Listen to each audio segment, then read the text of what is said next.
আল্লাহর আইন ছাড়া সুবিচার কেউ করতে পারে না। মানুষের আইন হলে সুবিচার করতে পারবে? মানুষ তো তার স্বার্থ অনুযায়ী কাজ করবে।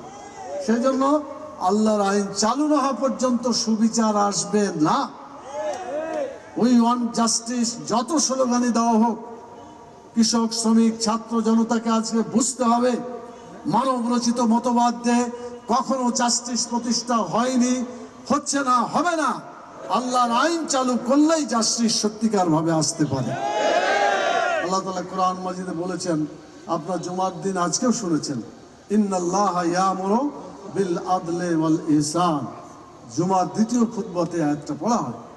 নিশ্চয় আল্লাহ হুকুম দিচ্ছেন, তোমরা সত্যিকার ভাবে আল্লাহর হুকুম যদি চালু করো তাহলেই মানুষ সুবিচার পাবে। সুবিচার প্রতিষ্ঠা করা, জাস্টিস প্রতিষ্ঠা করা একমাত্র আল্লাহর আইনেই সম্ভব। অন্য কোনো আইনে জাস্টিস বা সুবিচার প্রতিষ্ঠা করা সম্ভব নয়, এটা অসম্ভব ব্যাপার। সেজন্য আজকে কোরআনের এই আওয়াজ টেকনাফ থেকে তেতুলিয়া পর্যন্ত আপনাদেরকে উঠাতে হবে। আপনারা কি সেই আওয়াজ তুলতে রাজি আছেন? মানুষের আইন আর নয়, মানব রচিত মতবাদ আর বাংলাদেশে চলতে দেওয়া যাবে না, যাবে না, যাবে না।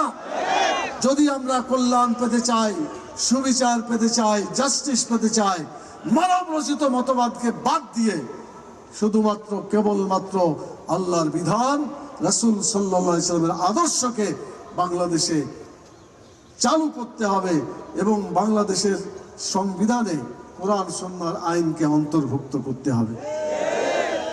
জাতীয় সংসদে গেলেই কিন্তু সমস্ত জায়গায় আইন চলে যায়।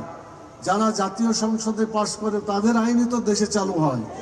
যদি ইসলামী শক্তি, ইসলামী দল, যারা ইসলাম চায়, কোরআন হাদিসের আইন চায়, এরকম ব্যক্তিকে যদি জাতীয় সংসদে পাঠানো যায়, অবশ্যই বাংলাদেশে ইসলামী আইন চালু হবে ইনশাআল্লাহ। আমরা এই স্বপ্ন দেখছি, এই স্বপ্নের জন্য আপনাদেরকে প্রস্তুত করতে চাই। জীবন দিয়ে হলেও আল্লাহর আইনের জন্য লড়াই করতে হবে। আপনারা বিশ্বাস করেন দুনিয়াতে আছে আমাদের মরতে হবে, কি মরতে হবে না?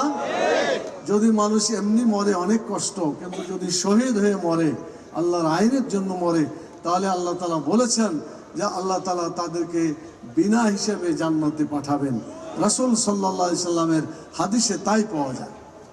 অতএব বাংলাদেশে কোরআনের আইনের জন্য যদি বুকের তাজা রক্ত দিতে হয়, বাংলাদেশের টেকনাফ থেকে তেতুলিয়া পর্যন্ত মানুষের মুখে যদি হাসি ফুটাতে হয়, তাহলে বাংলাদেশের জাতীয় সংসদে কোরআনের আইনকে বিজয়ী করতে হবে। এই বিজয়ী করার জন্য আপনাদেরকে প্রয়োজন হলে বুকের তাজা রক্ত দিয়ে শহীদের মাধ্যমে কাজ করতে হবে। আপনারা কি রাজি আছেন?